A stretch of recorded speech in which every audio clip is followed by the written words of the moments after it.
Guys, Philip McKernan. I just got a really beautiful note from a coaching client yesterday talking about things they just had learned and gleaned from the work that we had done together, and thanking me for the work that I'd done. But for those of you who know me know I always put the results and the work back on the individual, because they're the ones that have the answers, do the work, are courageous, etc. But he said that amongst others, the biggest lesson that he's learned is this idea of experimentation without expectation. And I'd like to just speak about that for a couple of minutes, because it is critically important.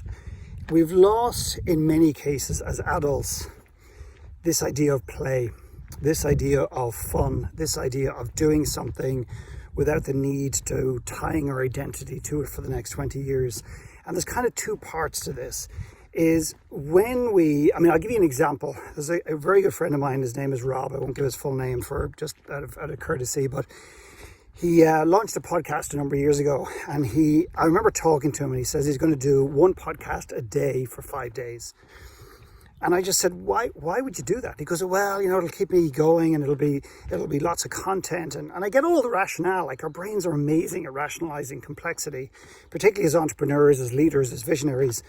And I remember saying to him, well, why don't you just do one a week and just see where it goes? And if you want to eventually get to 5 a week. So we've had this tendency to not just come up with an idea, but we have this need to announce it to the world. And then it starts to become very, very quickly an obligation. And I think maybe for you as an individual to contemplate is, when did you start something, maybe many years ago or recently, and you told yourself it was your passion? But in actual fact, what has happened over a period of time is it's become fucking boring, for want of a better term, or you've started to feel intuitively like, holy shit, this is not my passion. This is not what I thought it was.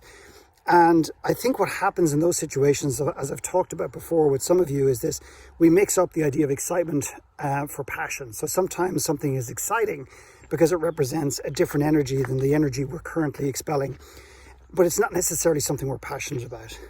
So what I'd love people to consider doing is, why can't we just experiment without any expectations of what it's going to do, what it's going to mean, how it's going to affect the world, how many millions of dollars we're going to make from it, and how amazing it's going to be for me and my family.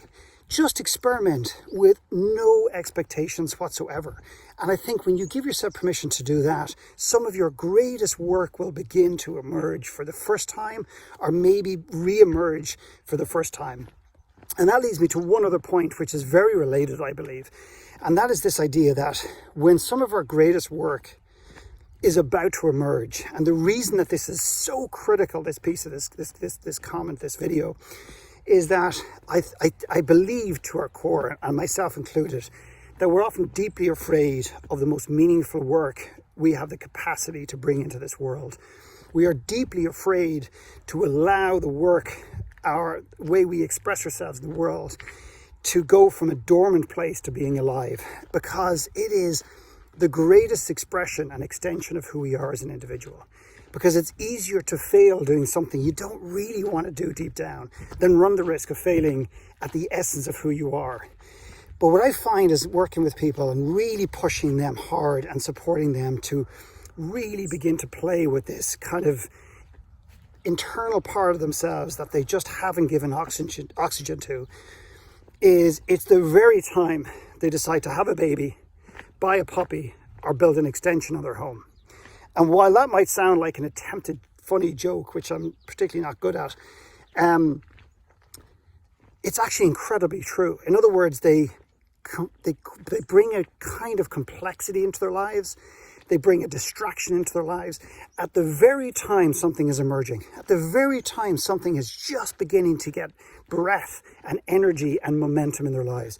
So I would strongly recommend that, creating that space, allowing the work to come without jumping into anything.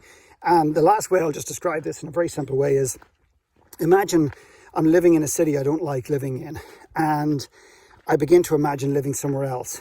Don't jump into that city or that town or that village and buy a place immediately, because what you're doing is you're jumping out of one I suppose, restricted situation into another. Rent a house. That's just a very simple example of this. Rent a house in a place that you think you might want to live in for the rest of your life, and see without any expectation. Don't tell anybody you're moving there for the rest of your life. Don't tell yourself you're moving there, and just play with it. And do that in your work, do that in your writing, do that in the creative parts of yourself, because what I've seen emerge from people in client work that we're doing and coaching work we're doing is just absolutely incredible when people give themselves permission to experiment without any real expectation.